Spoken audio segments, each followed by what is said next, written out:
24 अप्रैल 2023 प्रातः मुरली। ओम शांति। बाप दादा मधुबन।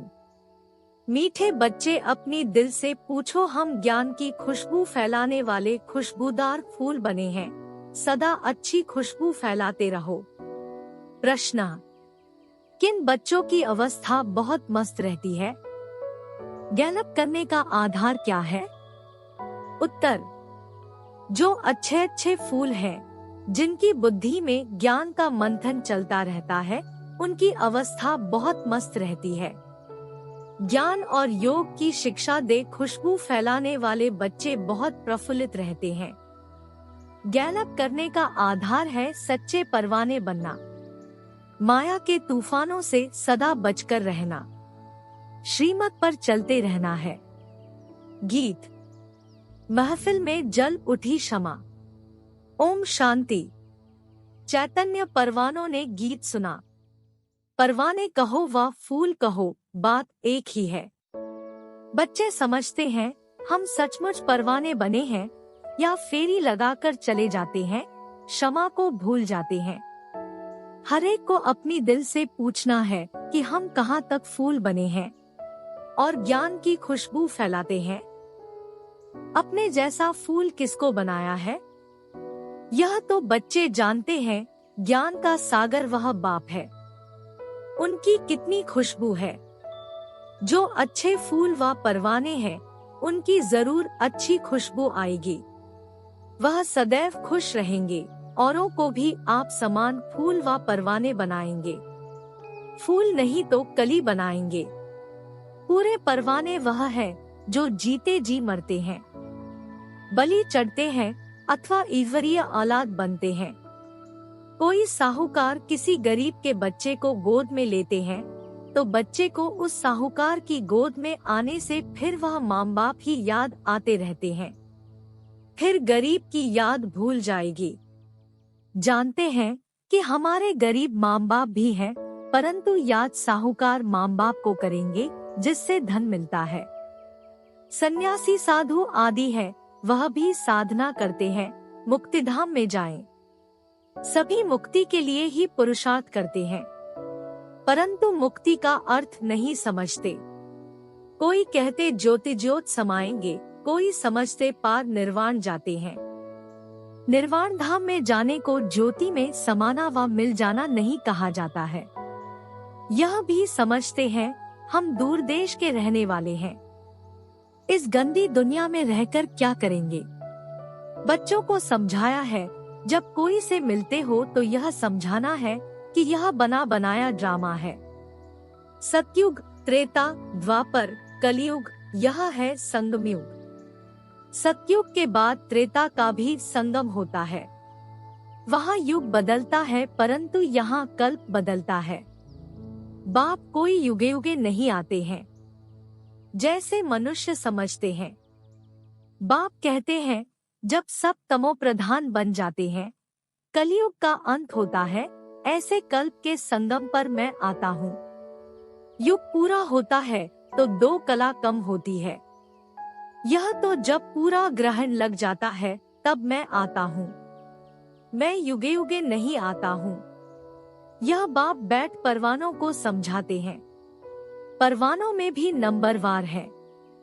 कोई तो जल मरते हैं, कोई फेरी पहन चले जाते हैं, श्रीमत पर चल नहीं सकते। अगर कहा श्रीमत पर नहीं चले तो फिर माया पछाड़ती रहेगी। श्रीमत का बहुत गायन है। श्रीमद् भगवत गीता कहा जाता है। शास्त्र तो बाद में बैठ बनाए हैं। उस समय मनुष्यों की बुद्धि रजो तमो होने के कारण समझते हैं श्री कृष्ण द्वापर में आया। बाप कहते हैं मैं आता ही तब हूँ जब आदि सनातन देवी देवता धर्म वाले मनुष्य गुम हो जाते हैं, परंतु यह भूल जाते हैं कि हम ही देवी देवता धर्म वाले थे। अपना हिंदू धर्म कह देते हैं। यह कड़े से कड़ी भूल है। भारतवासी जो देवता धर्म के पुजारी हैं, उन्हों से पूछो तुम किस धर्म के हो, तो कहते हैं हम हिंदू धर्म के हैं। अरे तुम पूछते किसको हो? भारतवासी अपने धर्म को ही नहीं जानते। यह भी ड्रामा में नूंद है। जब भूले तब तो फिर से मैं आकर आदि सनातन देवी देवता धर्म की स्थापना करूं। सतयुग में है ही एक धर्म। यह बातें बाप बैठ समझाते हैं। जो विश्व के मालिक थे वह खुद ही भूल जाते हैं, तो बाकी औरों की बात ही क्या। यह एक ही बाप है जो आकर दुखधाम से निकाल सुखधाम का मालिक बनाते हैं। तुम कहेंगे अभी हम नर्क के मालिक हैं। दुनिया को तमोप्रधान तो बनना ही है। सब पतित हैं, तब तो पावन के आगे जाकर नमस्ते करते हैं। मनुष्य सन्यासियों आदि को गुरु बनाते हैं क्योंकि वह पावन है। समझते हैं गुरु द्वारा पावन नहीं बनेंगे तो सद्गति कैसे होगी, परंतु फॉलो तो करते नहीं। गुरु लोग फिर उनको कहते भी नहीं कि तुम फॉलो कहाँ करते हो, पवित्र कहाँ बनते हो। यहाँ तो बाप कहते हैं अगर तुम पावन निर्विकारी बनते हो तो मेरे फॉलोअर हो, नहीं बनते हो तो तुम फॉलोअर नहीं हो। ऊंच गति को पा नहीं सकेंगे। सन्यासी ऐसे नहीं कहेंगे कि फॉलो करो, नहीं तो सजा खानी पड़ेगी। यह बाप कहते हैं श्रीमत पर चलो, नहीं तो बहुत त्राहि करना पड़ेगा। वह तो समझते आत्मा निर्लेप है, परंतु नहीं। आत्मा ही सुख दुख देखती है, यह कोई भी समझते नहीं। बाबा बार बार समझाते हैं बच्चे, मंजिल बहुत भारी है। इस समय तुम पुरुषार्थ करते हो जबकि दुखी हो। तुम जानते हो सतयुग में हम बहुत सुखी रहेंगे। वहाँ यह पता नहीं रहेगा कि हमको फिर दुखधाम में जाना है। हम सुख में कैसे आए, कितने जन्म लेंगे, कुछ भी नहीं जानते। अभी तुम जानते हो कि ऊंच कौन ठहरे। तुम ईश्वर की औलाद होने के कारण जैसे ईश्वर नॉलेजफुल है, तुम भी नॉलेजफुल ठहरे। अभी तुम ईश्वर के बच्चे हो। देवताएं थोड़े ही ईश्वर के बच्चे कहलाएंगे। अभी तुम ईश्वरीय औलाद हो, परंतु नंबरवार। कोई तो बड़े मस्त है। समझते हैं हम तो बाबा की मत पर चलते रहते हैं। जितना मत पर चलेंगे उतना श्रेष्ठ बनेंगे। बाप सम्मुख बैठ बच्चों को समझाते हैं बच्चे, देह अभिमान छोड़ो, देही अभिमानी बनो, निरंतर याद करो। परंतु सदैव याद कर नहीं सकेंगे। याद रहेगी नंबरवार पुरुषार्थ अनुसार, सो भी रिजल्ट अंत में निकलेगी। बाप तो है ही सुखदाता। ऐसे नहीं कि दुख भी बाप ही देते हैं। बाप कभी बच्चे को दुख नहीं देते। बच्चे अपनी उल्टी चलन से दुख पाते हैं। बाप दुख नहीं दे सकते। कहते हैं हे भगवान, बच्चा दो तो कुल वृद्धि को पाएगा। बच्चे को बहुत प्यार करते हैं। बाकी दुख अपने कर्मों का ही पाते हैं। अब भी बाप तो बच्चों को बहुत सुखी बनाते हैं। कहते हैं श्रीमत पर चलो। आसुरी मत पर चलने से तुम दुख पाते हो। बच्चे बाप और टीचर अथवा बड़ों की आज्ञा न मानने से दुखी होते हैं। दुखदाई खुद बनते हैं, माया के बन पड़ते हैं। ईश्वर की मत तुमको अभी मिलती है। ईश्वरीय मत की रिजल्ट 21 जन्म तक चलती है। फिर आधा कल्प माया की मत पर चलते हैं। ईश्वर एक ही बार आकर मत देते हैं। माया तो आधा कल्प से है ही है, मत देती ही रहती है। माया की मत पर चलते 100% दुर्भाग्यशाली बन पड़ते हैं। तो जो अच्छे अच्छे फूल हैं, वह इसी खुशी में सदैव मस्त रहेंगे। नंबरवार तो है ना। परवाने कोई तो बाप के बन श्रीमत पर चल पड़ते हैं। अक्सर करके गरीब ही अपना पूरा पोता में लिखते हैं। साहूकारों को तो डर रहता है कि कहाँ हमारे पैसे न ले लेंगे।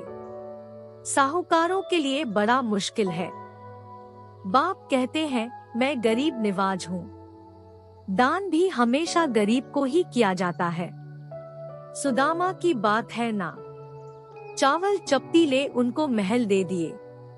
तुम हो गरीब, समझो कोई के पास 25 से 50 रुपया है, उनसे 1-2 आना देते हैं। साहूकार 50,000 दे तो भी इक्वल हो जाता है, इसलिए गरीब निवाज कहा जाता है। साहूकार लोग तो कहते हमको फुर्सत नहीं मिलती क्योंकि पूरा निश्चय नहीं है। तुम हो गरीब। गरीबों को धन मिलने से खुशी होती है। बाबा ने समझाया है, यहाँ के गरीब वहाँ साहूकार बन जाते हैं और यहाँ के साहूकार वहाँ बहुत गरीब बन पड़ते हैं। कोई कहते हम यज्ञ का ख्याल रखें या कुटुंब का रखें। बाबा कहते तुम अपने कुटुंब की बहुत अच्छी संभाल करो। अच्छा है जो तुम इस समय गरीब हो। साहूकार होते तो बाप से पूरा वर्षा ले नहीं सकते। सन्यासी ऐसे नहीं कहेंगे, वह तो पैसे लेकर अपनी जागीर बनाते हैं। शिव बाबा थोड़े ही बनाएंगे। यह मकान आदि सब तुम बच्चों ने अपने लिए बनाए हैं। यह किसकी जागीर नहीं है। यह तो टेम्परेरी है क्योंकि अंत समय बच्चों को यहाँ आकर रहना है। हमारा यादगार भी यहाँ है, तो पिछाड़ी में यहाँ आकर विश्राम लेंगे। बाप के पास भागेंगे वह जो योगयुक्त होंगे, उन्हों को मदद भी मिलेगी। बाप की बहुत मदद मिलती है। तुम जानते हो हमको यहाँ बैठ विनाश देखना है। जैसे शुरू में बाबा ने तुम बच्चों को बहलाया है, तो पिछाड़ी वालों का भी हक है। उस समय ऐसे फील करेंगे जैसे वैकुंठ में बैठे हैं। बहुत नजदीक होते जाएंगे। यह तो समझते हैं हम यात्रा पर हैं। थोड़े समय बाद विनाश होगा। हम जाकर प्रिंस प्रिंसेस बनेंगे। किस्म किस्म के फूल हैं। हर एक बच्चे को समझना चाहिए मैं कितने को ज्ञान की खुशबू दे रहा हूँ, किसको ज्ञान और योग की शिक्षा देता हूँ। जो सर्विस करते हैं अंदर में प्रफुल्लित रहते हैं। बाबा जान जाते हैं यह किस अवस्था में रहते हैं। इनकी अवस्था कहाँ तक गैलप करेगी। गैलप उनकी अवस्था करेगी जो परवाना बन चुका होगा। बाप समझाते हैं माया के तूफान तो आएंगे, उनसे अपने को बचाना है। सन्यासी कभी नहीं कहेंगे कि स्त्री पुरुष गृहस्थ में रहते पवित्र हो दिखाओ। वह ऐसा सन्यास करा न सके। उनका है ही रजो प्रधान सन्यास, निवृत्ति मार्ग का। हठयोग सन्यास तो मनुष्य को सिखलाते आए हैं। अभी यह राजयोग परमपिता परमात्मा आकर आत्माओं को सिखलाते हैं। आत्मा को ज्ञान है, मैं आत्मा अपने इस आत्मा भाई को समझाता हूँ। जैसे परमात्मा बाप हम आत्माओं बच्चों को समझाते हैं। हम भी आत्मा है। बाबा हमको सिखलाते हैं। हम फिर इन आत्माओं को समझाता हूँ। परंतु यह आत्मापने का निश्चय न होने से अपने को मनुष्य समझ मनुष्य को समझाते हैं। बाप कहते हैं हम तो आत्माओं से ही बात करते हैं। मैं परम आत्मा तुम आत्माओं से बात करता हूँ। तुम कहेंगे हम आत्मा सुनती है, आत्मा को सुनाती है। ऐसे तुम देही अभिमानी हो, किसको सुनाएंगे तो वह तीर झट लगेगा। अगर खुद ही देही अभिमानी नहीं रह सकते हैं तो धारणा करा नहीं सकेंगे। यह बड़ी ऊंची मंजिल है। बुद्धि में यह रहना चाहिए हम इन आर्गन से सुनते हैं। बाप कहते हैं हम आत्माओं से बात करते हैं। बच्चे कहेंगे हम आत्माएं ब्रदर्स से बात करते हैं। बाप कहते हैं हम आत्माओं को समझाता हूँ। बाबा का फरमान है बच्चे अशरीरी अर्थात देही अभिमानी बनो। देह अभिमान छोड़ो, मुझे याद करो। यह बुद्धि में आना चाहिए हम आत्मा से बात करता हूँ, न कि शरीर से। भला फीमेल है, उनकी भी आत्मा से बात करता हूँ। तुम बच्चे समझते हो हम बाबा के तो बन गए, परंतु नहीं, इसमें बड़ी सूक्ष्म बुद्धि चलती है। मैं आत्मा समझाता हूँ, यह बुद्धि में आता है। ऐसे नहीं कि मैं फलानी को समझाता हूँ। नहीं, यह हमारा भाई है, इनको रास्ता बताना है। यह आत्मा समझ रही है। ऐसे समझो तब आत्मा को तीर लगे। देह को देखकर सुनाते हैं तो आत्मा सुनती नहीं है। पहले ही वार्निंग दो, मैं आत्मा से बात करता हूँ। आत्मा को तो न मेल कहेंगे न फीमेल कहेंगे। आत्मा तो न्यारी है। मेल फीमेल शरीर पर नाम पड़ता है। जैसे ब्रह्मा सरस्वती को मेल फीमेल कहेंगे, शंकर पार्वती को मेल फीमेल कहेंगे, शिव बाबा को न मेल न फीमेल कहेंगे। तो बाप आत्माओं को समझाते हैं यह बड़ी मंजिल है। बाबा की आत्मा इनको समझाती है। आत्मा को इंजेक्शन लगाना है तब देहाभिमान टूटता है, नहीं तो खुशबू नहीं निकलती है, ताकत नहीं रहती। हम आत्मा से बात करते हैं, आत्मा सुनती है। बाप कहते हैं तुमको वापस जाना है, इसलिए देही अभिमानी बनो, मनमना भव। फिर ऑटोमेटिकली मध्याजी भव आ जाता है। मूल बात है ही मनमना भव। बाप को याद करो। भला कहते तो सब है, भगवान को याद करो परंतु जानते नहीं। खास कहते ईश्वर को याद करो। श्री कृष्ण को व किसी देवता को याद नहीं करना है। अभी तुम बच्चों को बड़ी सूक्ष्म बुद्धि मिलती है। सवेरे उठ विचार सागर मंथन करना है। दिन में सर्विस करनी है क्योंकि कर्मयोगी हो। लिखा हुआ भी है नींद को जीतने वाले बनो। रात को जाग कमाई करो। दिन में माया का बड़ा बखेरा है। अमृत वेले वायुमंडल बहुत अच्छा रहता है। बाबा को यह तो लिखते नहीं कि फलाने टाइम पर उठ विचार सागर मंथन करते हैं। इसमें बड़ी मेहनत है। विश्व का मालिक बनते हैं तो जरूर थोड़ी मेहनत तो करनी पड़ेगी। अच्छा, मीठे मीठे सिकीलधे बच्चों प्रति माता पिता बाप दादा का याद प्यार और गुड मॉर्निंग। रूहानी बाप की रूहानी बच्चों को नमस्ते। धारणा के लिए मुख्य सार। 1. देही अभिमानी बनने की मेहनत करनी है। हम आत्मा भाई से बात करता हूँ, आत्मा बोलती है, आत्मा इन आर्गन से सुनती है। यह अभ्यास करना है। 2. ऊंच गति के लिए पावन निर्विकारी बनना है। जीते जी मरकर पूरा परवाना बनना है। वरदान। 1. हिम्मत की विशेषता द्वारा सर्व का सहयोग प्राप्त कर आगे बढ़ने वाली विशेष आत्मा भाव। जो बच्चे हिम्मत रखकर निर्भय होकर आगे बढ़ते हैं उन्हें बाप की मदद स्वतः मिलती है। हिम्मत की विशेषता से सर्व का सहयोग मिल जाता है। किसी एक विशेषता से अनेक विशेषताएं स्वतः आती जाती हैं। एक कदम आगे रखा और अनेक कदम सहयोग के अधिकारी बने। इसी विशेषता का औरों को भी दान और वरदान देते रहो, अर्थात विशेषता को सेवा में लगाओ तो विशेष आत्मा बन जाएंगे। स्लोगन।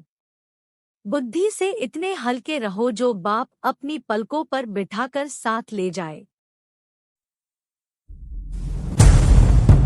कृपया आज की बुद्धि पर लाइक, कमेंट और चैनल को सब्सक्राइब जरूर करें।